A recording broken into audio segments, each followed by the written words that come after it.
राधे राधे मित्रों, आप सभी का मेरे YouTube चैनल पर एक बार फिर से हार्दिक स्वागत है।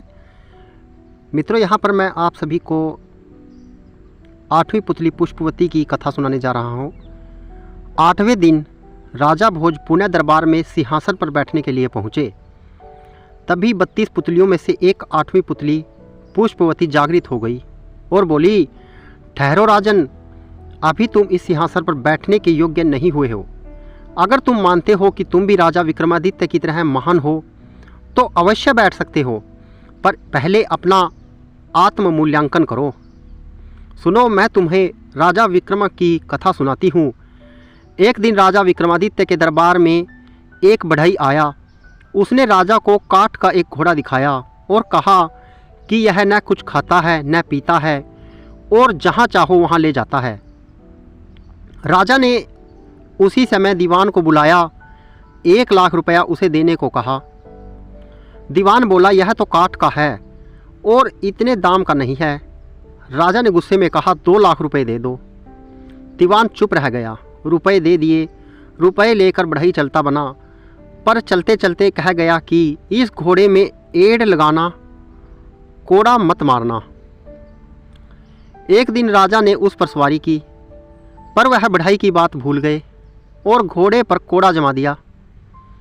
कोड़ा लगना था कि घोड़ा हवा से बातें करने लगा और समुद्र पार ले जाकर उसे जंगल में एक पेड़ पर गिरा दिया। लुढ़कते हुए राजा नीचे गिरे। संभलने पर उठे और चलते चलते एक ऐसे बीहड़ वन में पहुँचे कि निकलना मुश्किल हो गया। जैसे तैसे वहाँ से निकले। 10 दिन में 7 कोस चलकर वह ऐसे घने जंगल में पहुँचे जहाँ हाथ तक नहीं सूझता था। चारों तरफ शेर चीते दहाड़ते थे। राजा घबराए, रास्ता नहीं सूझता था। आखिर 15 दिन भटकने के बाद एक ऐसी जगह पहुँचे जहाँ एक मकान था। उसके बाहर एक ऊंचा पेड़ और 2 कुएं थे। पेड़ पर एक बंदरिया थी। वह कभी नीचे आती तो कभी ऊपर जा चढ़ती। राजा पेड़ पर चढ़ गए और छिपकर सब हाल देखने लगे। दोपहर होने पर एक यति वहाँ आया। उसने बाईं तरफ के कुएं से एक चुल्लू पानी लिया और उस बंदरिया पर छिड़क दिया। वह तुरंत एक बड़ी ही सुंदर स्त्री बन गई। यति पहर भर उसके साथ रहा, फिर दूसरे कुएं से पानी खींचकर उस पर डाला। वह फिर बंदरिया बन गई। वह पेड़ पर जा चढ़ी और यति गुफा में चला गया। राजन को यह सब देखकर बड़ा अचंभा हुआ। यति के जाने पर उसने ही ऐसा ही किया। पानी पड़ते ही बंदरिया सुंदर स्त्री बन गई। राजा ने जब प्रेम से उसकी ओर देखा तो वह बोली, हमारी तरफ ऐसे मत देखो, हम तपस्वी हैं, शाप दे देंगे और तुम भस्म हो जाओगे। राजा बोला, मेरा नाम विक्रमादित्य है, मेरा कोई कुछ नहीं बिगाड़ सकता है। राजा के नाम सुनते ही वह उनके चरणों में गिर पड़ी। बोली, हे महाराज, तुम अभी यहाँ से चले जाओ, नहीं तो यति आएगा और हम दोनों को शाप देकर भस्म कर देगा। राजा ने पूछा, तुम कौन हो और इस यति के हाथ कैसे पड़ी? वह बोली, मेरे पिता कामदेव और माँ पुष्पवती हैं। जब मैं 12 वर्ष की हुई तो मेरे माँ बाप ने मुझे एक काम करने को कहा। मैंने उसे नहीं किया। इस पर उन्होंने गुस्सा होकर मुझे इस यति को दे डाला। वह मुझे यहाँ ले आया और बंदरिया बनाकर रखता है। सच है, भाग्य के लिखे को कोई नहीं मिटा सकता। राजा ने कहा, मैं तुम्हें साथ ले चलूँगा। इतना कहकर उसने दूसरे कुएं का पानी छिड़ककर उसे फिर बंदरिया बना दिया। अगले दिन वह यति आया। जब उसने बंदरिया को स्त्री बना लिया तो वह बोली, मुझे कुछ प्रसाद दो।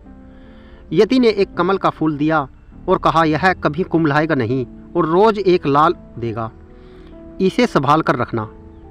यति के जाने के पर राजा ने बंदरिया को स्त्री बना लिया। फिर अपने वीर बेतालों को बुलाया। वे आए और तख्त पर बिठाकर उन दोनों को ले चले। रास्ते में यति का दिया हुआ लाल रत्न, उगलने वाला फूल राजा ने एक सुंदर खेलते हुए बालक को दे दिया। बालक फूल लेकर घर चला गया। राजा स्त्री को लेकर अपने महल में आ गए। अगले दिन कमल के एक लाल उत्पन्न निकला। इस तरह हर दिन निकलते निकलते उस बहुत से लाल रत्न इकट्ठा हो गए। एक दिन उस बालक का पिता उन्हें बाजार में बेचने गया। कोतवाल ने उसे पकड़ लिया और राजा के पास ले गया। लड़के के बाप ने राजा को सब हाल ठीक ठीक कहा सुनाया और बताया कि उसे नहीं पता कि यह फूल बालक के पास कहाँ से आया, लेकिन हर दिन इसमें से एक रत्न निकलता है। सुनकर राजा को सब याद आ गया। कोतवाल को उन्होंने हुक्म दिया कि वह उसे बेकसूर आदमी को 1 लाख रुपया दे। इतना कहकर पुष्पवती बोली, हे राजन, जो विक्रमादित्य जैसा दानी और न्यायी हो वही इस सिंहासन पर बैठ सकता है। राजा झुंझलाकर चुप रह गया। अगले दिन वह सिंहासन की तरफ बढ़ा तो मधुमालती नाम की 9वीं पुतली ने उसका रास्ता रोक लिया। मित्रों, यदि कहानी अच्छी लगे तो इसे शेयर जरूर कीजिएगा। यह बहुत ही प्रेरणादायक कहानियाँ हैं और यह जो कहानी है वह सिंहासन 32 की 8वीं पुतली की कहानी मैंने आपको सुनाई है। राधे राधे मित्रों।